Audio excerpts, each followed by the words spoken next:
When I came back from my trip, I couldn't believe what I was seeing. A moving truck was parked right in front of my house, its doors wide open, with boxes and furniture spilling out onto the driveway. I stood frozen for a moment, my heart pounding in my chest. What was going on? My mind raced as I wondered if I had missed something. Had there been a misunderstanding? Surely my son, James, wouldn't do something like this. I had just been gone for a week, for heaven's sake. As I walked up the driveway, my son was standing in the front door, looking like he had been expecting me, but there was something off in his eyes, something I couldn't quite place.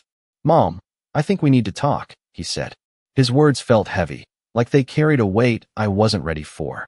I looked past him into the house, where the furniture that had been there just days ago was now gone, replaced by empty spaces. It was as if they were preparing for someone else to move in. "James, what's going on?" I asked, my voice trembling.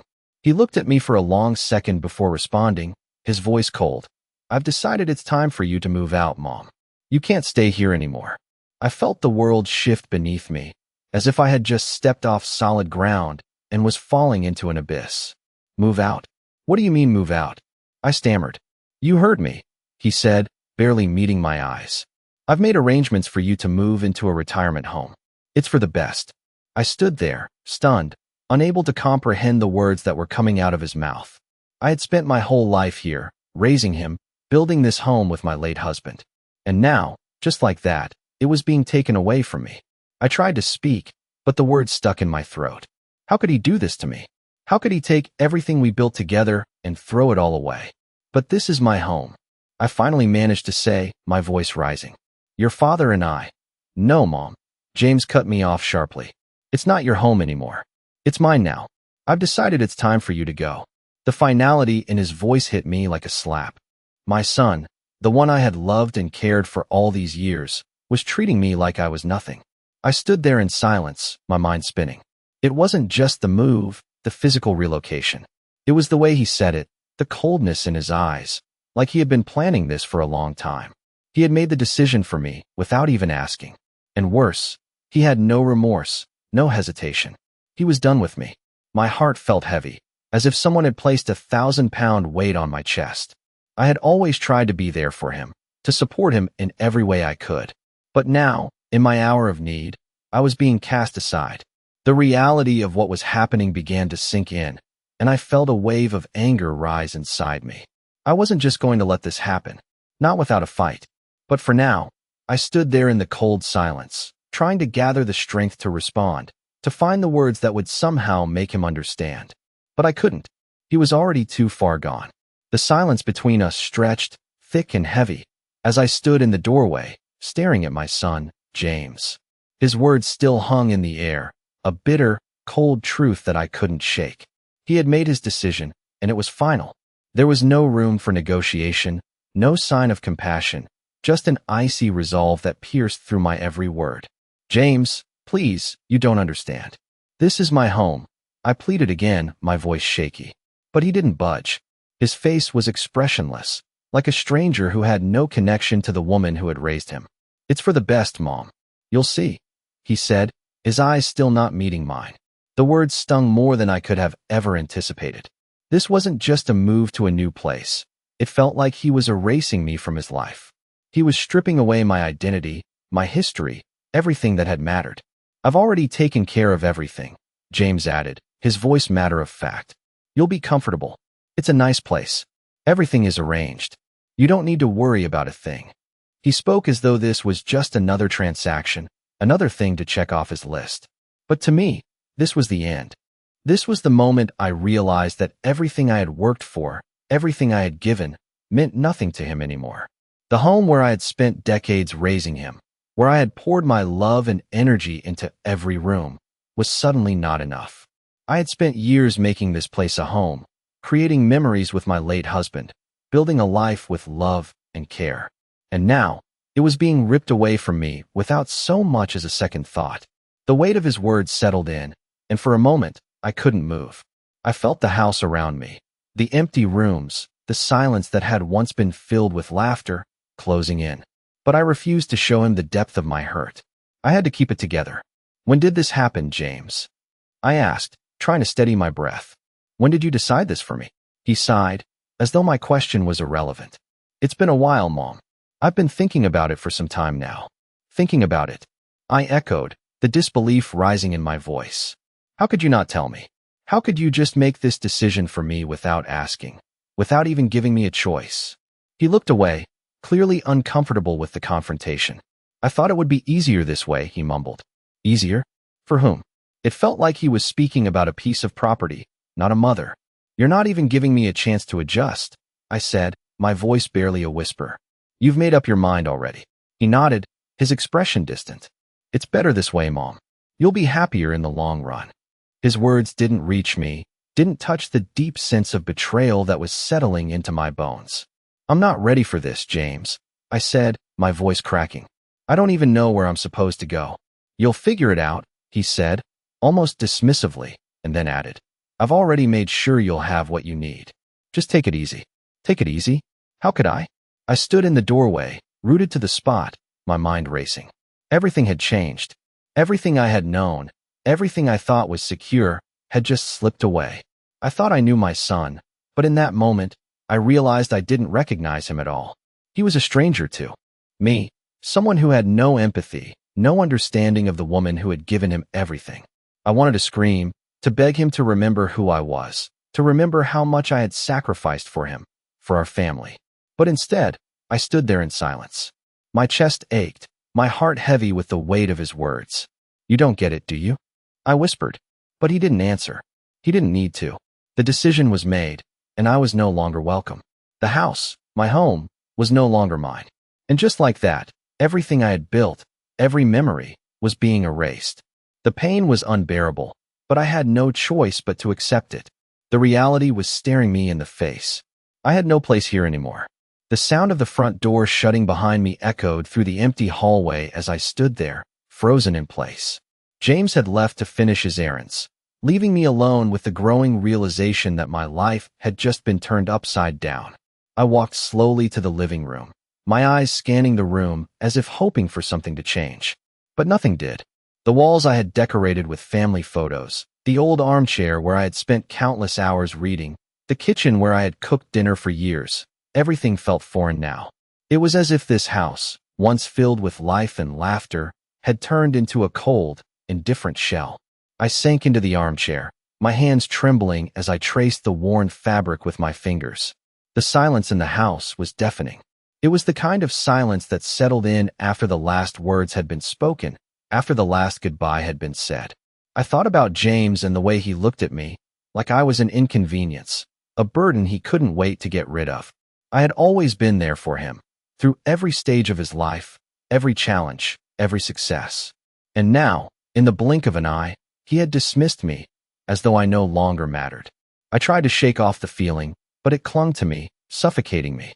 What had happened to the son I had raised? What had happened to the family I had devoted my life to?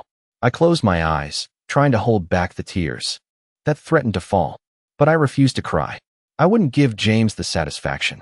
He had already taken so much from me, but he wouldn't take my dignity. I stood up and walked to the window, staring out at the yard. The garden, once tended with love, was now overgrown, the flowers wilting from lack of attention. It was a reflection of my own life, I realized. Once vibrant and full of life, now neglected and left to fade. I had worked so hard to create a home, to build a life, to make sure my family was taken care of. And now, it seemed like none of that mattered. My thoughts were interrupted by the sound of the front door opening again. I turned to see Laura, James's wife, walking in with her usual smile, but there was something different in her eyes today. Something cold, almost calculating. She closed the door behind her and gave me a glance that sent a chill down my spine. Everything's set up, right? She asked, her voice tight. I stared at her, unsure of how to respond. Was she really asking me if everything was set up for me to leave?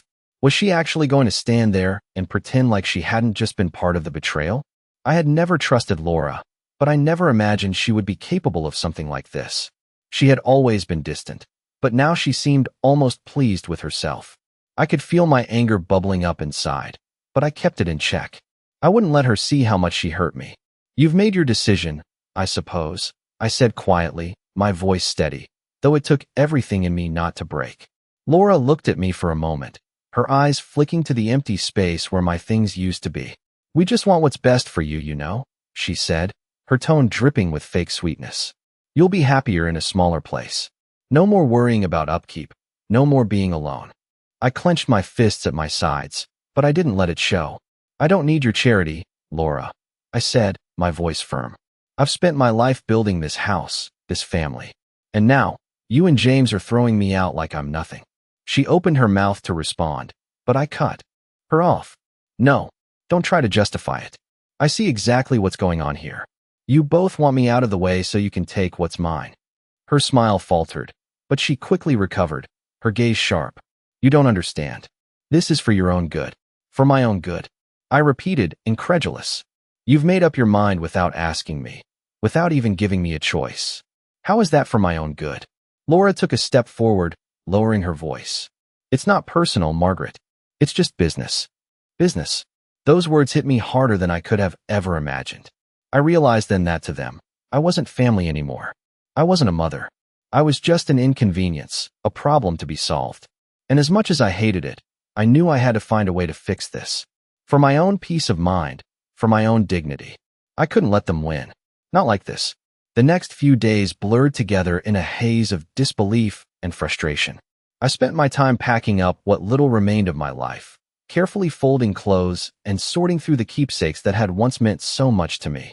The photo albums, the trinkets from family vacations, the old letters my late husband had written to me. They were all slowly being placed into boxes, as though they were just things to be discarded. I felt like I was being erased. Every time I looked at the empty spaces in the house, it was like I was being pushed further into the background. It was a feeling I couldn't shake. I thought about my husband, how he would have never allowed this to happen. He was the one who had worked so hard to make this house a home, just as I had. Together, we had built a life here. And now, James and Laura were taking it all away. I hadn't expected them to act so quickly, to move so decisively. It was as if they had been planning this for months, waiting for the right moment to strike. The more I thought about it, the angrier I became. But I couldn't show them my anger. Not yet. They didn't deserve to see that side of me. I had to play it smart. I had to find a way to make them understand that I wasn't just going to let them do this to me. That night, after another day of packing, I found myself sitting in the kitchen, staring at the cold, empty space where the family dinner table used to be. It had been years since we had all sat together, but I remembered those moments so clearly. I remembered the laughter, the conversations, the sense of belonging. I missed it. I missed them. I missed the family I thought I had. But that was gone now. I heard the door creak open and looked up to see James standing in the doorway, holding a set of papers. "I need you to sign these," he said, his tone flat, businesslike. "These are for the new place. Everything's already arranged.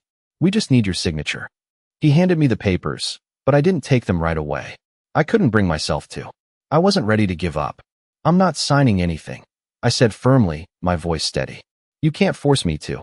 James sighed and stepped further into the room. "Mom, this is for your own good. We've talked about this." "No, you've talked about it," I corrected him. "You've made all the decisions, without even asking me. You don't get to decide what's best for me." He stood there for a moment, looking at me as though he was waiting for me to give in. But I didn't. I couldn't.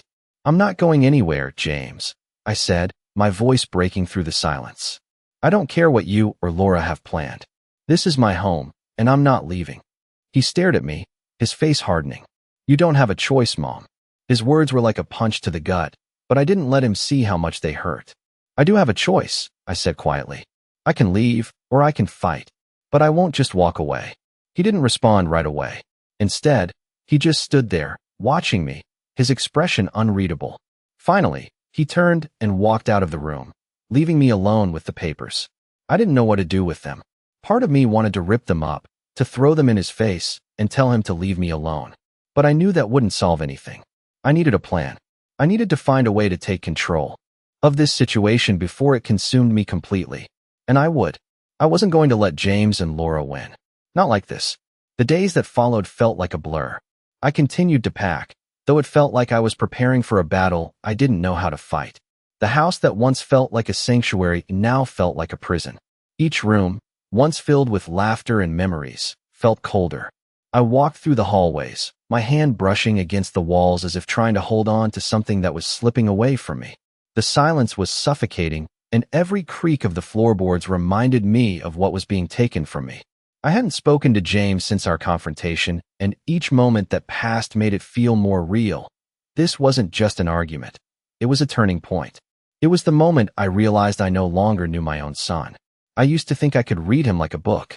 I had watched him grow up, been there for him in every way a mother could. But now, the distance between us felt insurmountable. What had happened to him? What had changed? I found myself asking those questions over and over, but there were no answers. My thoughts were interrupted when I heard the front door open. I looked up to see Laura walking in, holding a large envelope in her hands. She looked almost pleased with herself, her smile tight and controlled. "I thought you should see this," she said, holding the envelope out to me. "It's final." I took the envelope from her, but I didn't open it. I didn't need to. I knew exactly what it was: papers for the retirement home. The final push, the final step in their plan to get rid of me. I had no say in it. No choice. I looked at her, feeling a deep sense of betrayal. She had been a part of this all along, standing by while James made decisions without even considering how I felt. She had stood there and watched me be pushed out of my own life. I didn't say anything for a long moment. I just stared at the envelope in my hand. "You really think this is for the best, don't you?" I finally asked, my voice quieter than I intended. "Of course," she replied, without hesitation. "This is what's best for everyone. You'll be more comfortable there. You'll have company, people to talk to." "I don't need company," I said, my voice steady. "I need my family. I need to be treated with respect." She shifted uncomfortably but didn't respond. Instead, she stepped closer, her tone softening slightly. "You're not being fair, Margaret. You know James is doing this because he cares. He just wants what's best for you." I looked at her in disbelief. "You think he's doing this because he cares?" I asked, my voice rising despite myself. "He doesn't care. He doesn't even see me anymore. All he sees is a problem he wants to get rid of." Laura's expression faltered for just a second, and I could see a flicker of doubt in her eyes. But it was gone as quickly as it had appeared. She quickly composed herself, smoothing her clothes and putting on that same controlled smile. "It's for your own good, Margaret. You'll see." Her words felt hollow. I wanted to scream at her, to tell her everything I had been holding in, but I kept my composure. I wouldn't give her the satisfaction of seeing how much she had hurt me. Instead, I turned and walked toward the kitchen. I didn't need to engage with her anymore. I had made my decision. It was clear that no one in this house cared about me the way I cared about them. It was time to take matters into my own hands. As I sat at the kitchen table, the envelope still in my hand, I thought about the future. About what I would do now. I could just leave, let them have their way, and disappear into the background of their lives. Or I could fight. I didn't know what the fight would look like, but I knew one thing for sure. I wasn't going to let them win. Not like this. Not without a fight. The next morning, I woke up to the same emptiness that had filled my home for days now. The house felt even quieter without the bustle of the day before. It was just me, sitting alone with my thoughts, the weight of everything pressing down on me. I knew that I couldn't let things go on like this, but the reality of what I was up against hit me hard. My son and his wife had made up their minds, and it seemed like they had everything planned out. I needed a way to make them see me again, to remind them that I was more than just a burden to be discarded. But where would I even start? I thought back to the conversations I had with James over the years. He used to listen to me. He used to care. But now, it felt like he was just shutting me out, like I no longer had any value in his eyes. I walked over to the window and looked out at the garden. The same garden I had spent countless hours tending to, planting flowers, watching them bloom, watching life unfold. Now, it seemed like a symbol of what was happening to me. Something once vibrant, now fading away. I felt a surge of determination rise in me. I wasn't ready to fade away. I had spent too many years building this life, this home, to let them take it all from me without a fight. I wasn't going to let them erase me like this. I took a deep breath and picked up my phone. I hadn't called anyone for help, no one outside the family. But it was time to change that.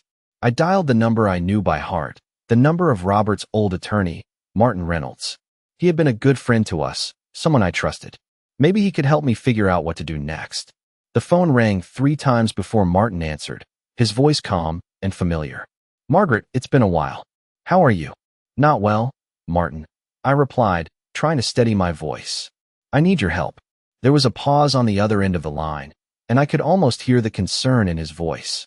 What's going on? It's James and Laura, I said, my voice faltering. They're trying to force me out of my home. They've already made arrangements for me to move into a retirement home. I could hear him exhale softly, as though he had expected something like this to happen. I'm so sorry, Margaret, he said. But there's not much I can do if you've already signed everything. I haven't signed anything, I said quickly. But they're pressuring me, Martin. They've already started moving my things. I need to know if there's anything I can do to stop them. There was another pause, and then he spoke. Margaret, you might want to take a look at Robert's will. I don't think James knows everything that's in it. His words hung in the air, a lifeline I hadn't expected. What do you mean? I asked, my voice trembling slightly.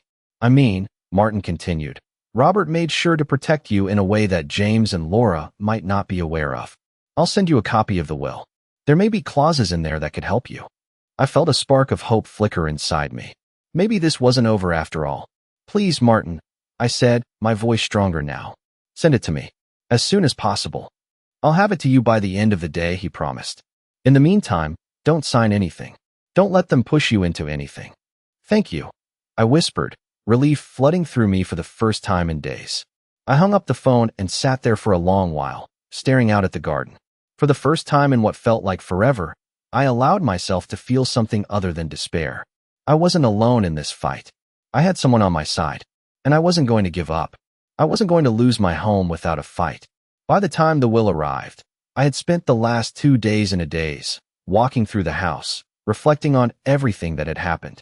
The boxes were packed, the rooms emptied, and yet, nothing felt real. I couldn't shake the feeling that I was stuck in some nightmare, and no matter how hard I tried, I couldn't wake up. When the envelope finally came from Martin, I didn't hesitate. I tore it open and started reading immediately. The first few pages were standard, the legal jargon that I had expected, but as I moved further, I felt a growing sense of disbelief. Robert had been more than just a loving husband. He had been a protector, a man who cared deeply about me, even beyond death. The will contained clauses that I had never known about, clauses that made it clear Robert had anticipated something like this happening. My hands shook as I read. It was clear now. He had made sure that I would be taken care of, no matter what. If I was ever forced out of the house, the property would not go to James. It would remain mine, as long as I was still alive. There were even stipulations about my care in the event of my health failing, ensuring that I would be placed in a facility of my choosing, not one that James or Laura could arrange for me. This was a blow to them. I could feel it, even in the words of the will. They had thought they could simply push me aside, that I would just disappear quietly, but Robert had made sure they couldn't get away with it. I wasn't powerless. I had a right to stay in the house. I had a right to my dignity. As I finished reading, I let out a long breath, a mix of relief and anger flooding through me. I wasn't going to let them win. But this wasn't just about property. It was about respect. It was about love, about family. I thought about how things had once been, how James used to look up to me, how we had shared so many years together. I had always tried to give him the best, to support him no matter what. And now, it felt like all of that had been for nothing. But I couldn't change the past. I could only move forward, and moving forward meant confronting them, showing them that I wouldn't back down. I couldn't let them tear apart everything Robert and I had built. I put the will aside and stood up, walking over to the living room. The house was still empty, still cold, but now I could feel a sense of purpose rising within me. I wasn't going to leave without a fight. I wasn't going to let them take my home, my life, without seeing the consequences of their actions. It wasn't just about getting what was mine. It was about showing them who I was, about making sure they understood that I was still Margaret, still the woman who had given everything to this family. I was not going to fade into the background. As I made my way to the phone, I knew what I had to do next. I was going to call James and Laura. I wasn't going to wait for them to come to me. I was going to take control of this situation. I dialed James's number, the one I had known for years. It rang 3 times before he answered, his voice as cold as ever. Mom, I don't have time for this right now. You'll make time, I said firmly. We need to talk. I could hear the hesitation in his voice, but he didn't hang up. What is it? He asked reluctantly. I'm not going anywhere, I said, my voice calm but resolute. The house stays with me. You can't push me out. Not now, not ever. There was a long silence on the other end of the line. For a moment, I thought he might hang up, but then he spoke. You're not getting it, Mom. This is for your own good. We've already made arrangements. No, James, I interrupted. This is not for my good. This is about control. You and Laura thought you could just take everything from me, but you're wrong. I have the will, and it says otherwise. He fell silent again, and I could almost hear him processing the words. I wasn't giving up. I wasn't going to let them make decisions for me anymore. Finally, he spoke, his voice low and tense. I'll come by tomorrow, he said. We'll talk about this in person. Fine, I said, but know this, James. This house is mine, and I won't be leaving. With that, I hung up, feeling a sense of calm wash over me. For the first time in days, I felt like I was finally taking control of my life again. The next day, I waited in the living room, sitting quietly in my favorite chair, the one that had been by the window for years. The house felt still, the only sound the ticking of the clock on the wall. It had been years since I had felt this kind of tension, this kind of waiting. James had called just before he arrived, his voice stiff and reluctant, as if he knew what was coming but couldn't quite admit it. I'm on my way, he had said, but there was no warmth in his tone. I had been dreading this moment, but now that it was here, I felt strangely calm. I had made my decision. I wasn't going to back down. This house, this home that I had poured my heart and soul into, was not going to be taken from me without a fight. I had fought for my family for years. I wasn't going to let that end because of greed or betrayal. The door opened, and James stepped inside, looking tired, worn down, as if he had been carrying a heavy burden. But I wasn't fooled by the facade. He was here because he had no choice. He was here because I had made it clear that I wouldn't go quietly. He paused for a moment when he saw me sitting there. For a split second, it felt like we were back in time, back to when things were simpler, when we understood each other. But that moment passed quickly, replaced by the cold distance that had settled between us. You wanted to talk, he said, breaking the silence. Yes, I replied, my voice steady. I do. He didn't move, just stood there, waiting. His eyes flickered to the papers I had placed on the table earlier, the ones that had come from Martin. I could see the hesitation in his expression, but I didn't let it faze me. I know what you're trying to do, James, I said, my voice firm. And I'm not going to let you push me out of this house. He let out a breath, almost like a sigh, but didn't say anything. He just looked at me, his jaw clenched. You don't understand, he finally said, his tone low. This is for your own good. We've talked about this. No, I said, standing up slowly. You've talked about it, but you haven't listened to me. You haven't once asked me what I want. I took a step closer, my heart pounding, but I held my ground. This is my home. This is where I've lived for over 30 years. And you're not just going to take it from me. He shook his head, frustration in his eyes. It's not like that, Mom. We've made arrangements. We've done what's best. No, I said again, more forcefully this time. You've made arrangements for you, for Laura.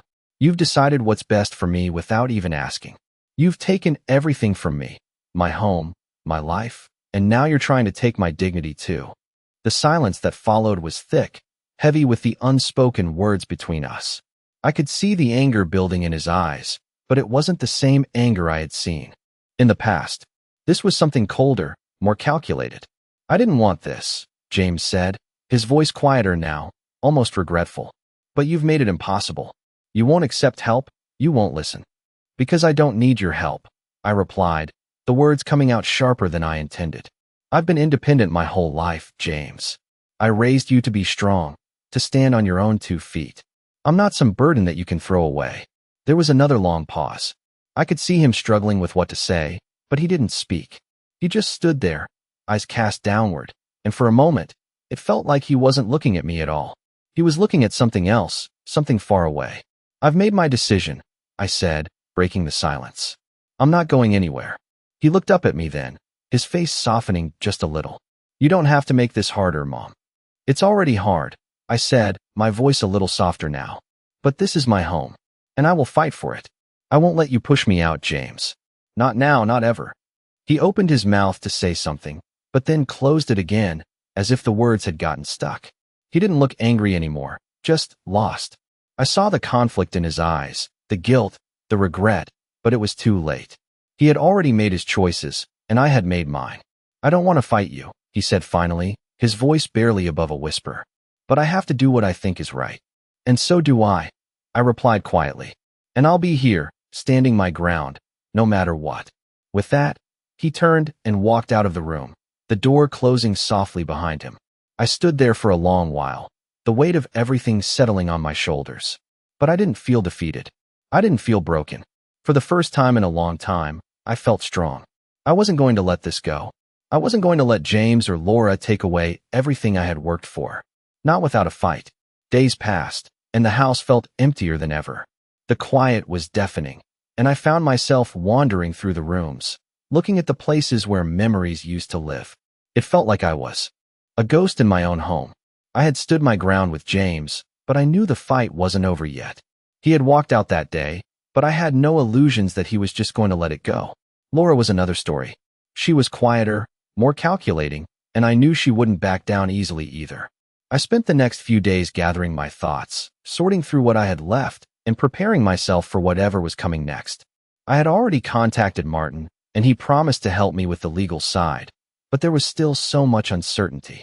I couldn't afford to wait for the will to be the only thing that kept me in the house. I needed to be proactive, to show them that I wasn't going to let them just push me around. But how? The next week, I decided to confront Laura. I had put it off long enough. I had spent so much time focusing on James and what he had done, but it was time to face her. It wasn't going to be easy. I had seen the way she looked at me, the coldness in her eyes. She wasn't the woman I had welcomed into my family. She wasn't even the woman I thought she was. But I had to do this, for my peace of mind and for my future. I called her that afternoon and asked her to come over. I wasn't sure what to expect, but I knew I couldn't keep waiting for her to make the first move.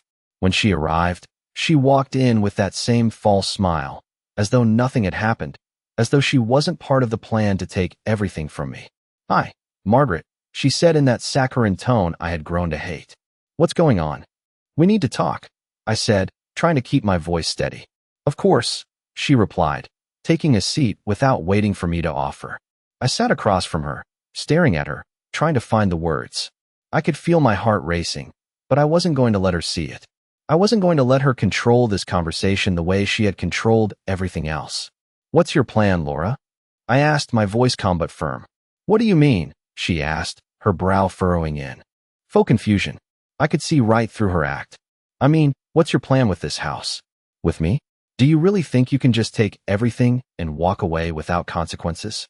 Her eyes flickered for a moment, just a flash of uncertainty, but she quickly regained her composure. "You're not being fair, Margaret. James is just trying to do what's best for everyone." "No, Laura," I interrupted.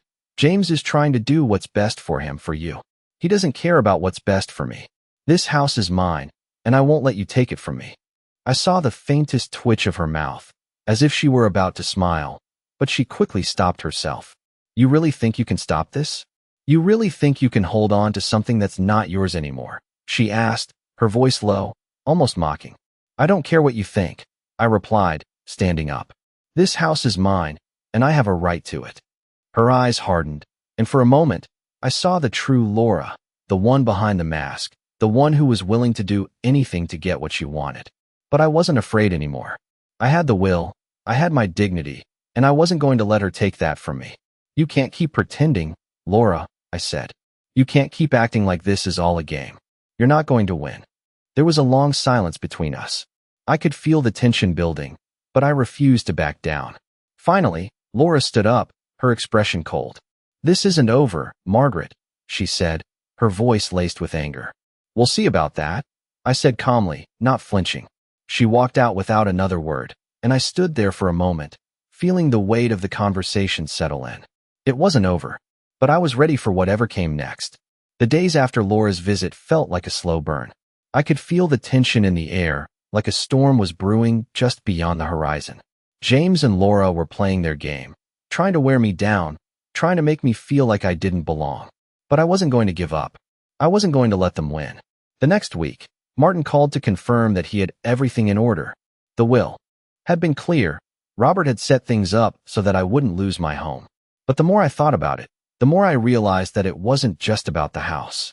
It was about the respect that had been stripped away, about the years of love and sacrifice that had been forgotten. I wasn't just fighting for a house. I was fighting for my place in my own family. The next time I saw James, he was different. The distance between us had grown, and I could see the change in his eyes. He didn't look at me the same way anymore. He looked at me like I was the enemy. "I don't want to do this, Mom," he said, his voice quieter than before. "But you're not making this easy." "I'm not trying to make it easy," I replied, my voice calm but firm. "I'm just trying to stand up for what's mine." He sighed, running a hand through his hair, his eyes flicking to the papers on the table. "You're not seeing the bigger picture here," he said. "We've done this for you, for your own good." "No, James," I interrupted, shaking my head. "You've done it for yourselves. You and Laura want to take everything from me, and you think I'm just going to sit here and let you?" He didn't answer right away. Instead, he looked at me like he was searching for something, some sign that I would back down. But I wasn't going to. Not now, not ever. "I don't want this to come between us," he said, his voice softening. "But I'm not going to let you ruin what we've worked for." "What you've worked for?" I repeated, incredulous. "This is my home, James.